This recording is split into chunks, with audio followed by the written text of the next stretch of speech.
Hi hello നമ്മുടെ ഇന്നത്തെ blog ഒരു വാട്ടർ ഈറ്റിംഗ് ആണ്. അപ്പം നമ്മൾ കാലത്തെ ബ്രേക്ക്ഫാസ്റ്റ് പുട്ടും പയറും പപ്പടവും പിന്നെ ചായയുമാണ്. അപ്പോൾ രാവിലെ ഒരു 9 മണിയൊക്കെ ആയപ്പോൾ ഞാൻ ബ്രേക്ക്ഫാസ്റ്റ് കഴിച്ചു. അബിക്കുട്ടൻ ഇന്ന് സ്കൂളില്ല, അപ്പം വീട്ടിലുണ്ട് അബിക്കുട്ടൻ. പിന്നെ ഞങ്ങൾ പുറത്തോട്ടൊന്ന് പോയി കേട്ടോ.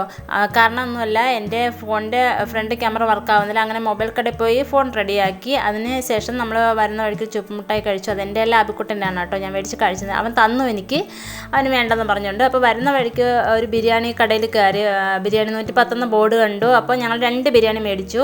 ഒന്ന് സൈഷേട്ടനും ഒന്ന് ഞാനും അബിക്കുട്ടനോട് ഷെയർ ചെയ്ത് കഴിച്ചു കേട്ടോ.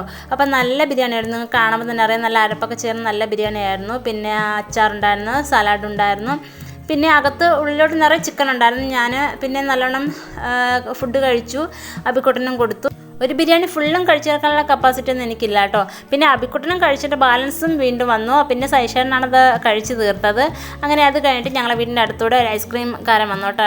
അത് അയാൾ മിക്കപ്പോഴും വരുന്നതാണ്. അങ്ങനെ സൈഷേൻ്റെ അച്ഛൻ ഞങ്ങൾക്ക് ഐസ്ക്രീം മേടിച്ചു തന്നു. അങ്ങനെ ഐസ്ക്രീം കഴിച്ചു. നമ്മുടെ വീടിൻ്റെ മുറ്റത്ത് കൊണ്ടുവന്നാണ് ഐസ്ക്രീം. അപ്പോൾ സൈഷേൻ്റെ അച്ഛനാണ് ഞങ്ങൾക്ക് എല്ലാവർക്കും മേടിച്ചു തന്നെ കേട്ടോ. അബിക്കുട്ടൻ ഐസ്ക്രീം തിന്ന് നടക്കുവാണ്. അബിക്കുട്ടന് ചുമയല്ലേ, അബിക്കുട്ടന് തിന്നണ്ട.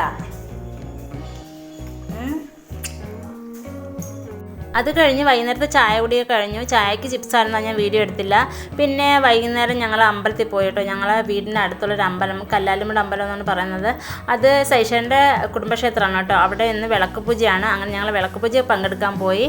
ഞാനും സൈഷേൻ്റെ അബിക്കുട്ടനോട് നമ്മൾ ബൈക്കിലാണ് പോയത്. ഇത് അമ്മയാണ് എൻ്റെ അടുത്തിരിക്കുന്നത്, സൈഷേൻ്റെ അമ്മയാണ്. അവരൊക്കെ തോടുണ്ട്, ആ തോടുവക്കിലാണ് അമ്പലം. തോടുവക്കിലൂടെ നടന്നാണ് വന്നത് കേട്ടോ. പിന്നെ അബിക്കുട്ടൻ കൂട്ടുകാരോടൊക്കെ എടുത്ത് അവിടെ കിടന്ന് ഭയങ്കര കളിയായിരുന്നു. അമ്പലത്തിനടുത്ത് തന്നെ നിറയെ അരുവികളും തോടൊക്കെ ഉണ്ട്. രാത്രിയായതുകൊണ്ട് നമുക്ക് വീഡിയോ പിടിക്കാൻ പറ്റില്ല. ഇപ്പം തന്നെ വീഡിയോ നല്ല ക്ലിയർ ഇല്ല, കാരണം രാത്രി ആയതുകൊണ്ട്. പിന്നെ ഇതേ അവിടുത്തെ അമ്പലത്തിൽ ഫുഡൊക്കെ ഉണ്ട്. രാത്രി അന്നദാനം ഉണ്ട്. അന്നദാനം എന്ന് വെച്ചാൽ കുറച്ച് ആൾക്കാരെ കാണുള്ളൂ. വിളക്ക് പൂജയ്ക്ക് വരുന്നവർക്ക് മാത്രമായിട്ട് ഫുഡുണ്ട്. അപ്പോൾ ഇതാണ് ക്ഷേത്രം കേട്ടോ. അപ്പോൾ ദേവീക്ഷേത്രമാണ്. തൊട്ട് താഴെ ഒരു തോടുണ്ട്, അതിൻ്റെ അടുത്തൊരു പാലമാണ്. ആ പാലത്തിരുന്നാണ് നമ്മൾ പ്രസാദം കഴിക്കുന്നത്. ഇത് താഴെ തോടാണ്. നല്ല ഭംഗിയുള്ളൊരു അമ്പലമാണ് കേട്ടോ. അപ്പോൾ പൂജ നടന്നുകൊണ്ടിരിക്കുകയാണ്. പൂജ കഴിഞ്ഞിട്ടാണ് നമുക്ക് അന്നദാനം തരുന്നത്. അങ്ങനെ പൂജ കഴിഞ്ഞു. കുറച്ച് നേരം ഞങ്ങളവിടെയൊക്കെ ഇരുന്നു. അപ്പോൾ ഇതാണ് സൈഷേൻ്റെ അച്ഛൻ കേട്ടോ. അച്ഛനും അമ്മയും ഒരുമിച്ചാണ് വന്നത്. പിന്നെ സൈഷേൻ ഉണ്ടായിരുന്നു. പിന്നെ ഇത് ഷൈനിയാണ്. ഷൈനി എൻ്റെ വീടിൻ്റെ അടുത്തുള്ള എൻ്റെ ഒരു കൂട്ടുകാരിയാണ്. അങ്ങനെ ഞങ്ങളവിടെ ഫുഡിന് വെയിറ്റ് ചെയ്തിരിക്കുകയാണ് കേട്ടോ. കുറച്ച് കഴിഞ്ഞപ്പോഴത്തേക്ക് ഞങ്ങൾ ആഹാരം കഴിക്കാനായിട്ട് ഇരുന്നു കേട്ടോ.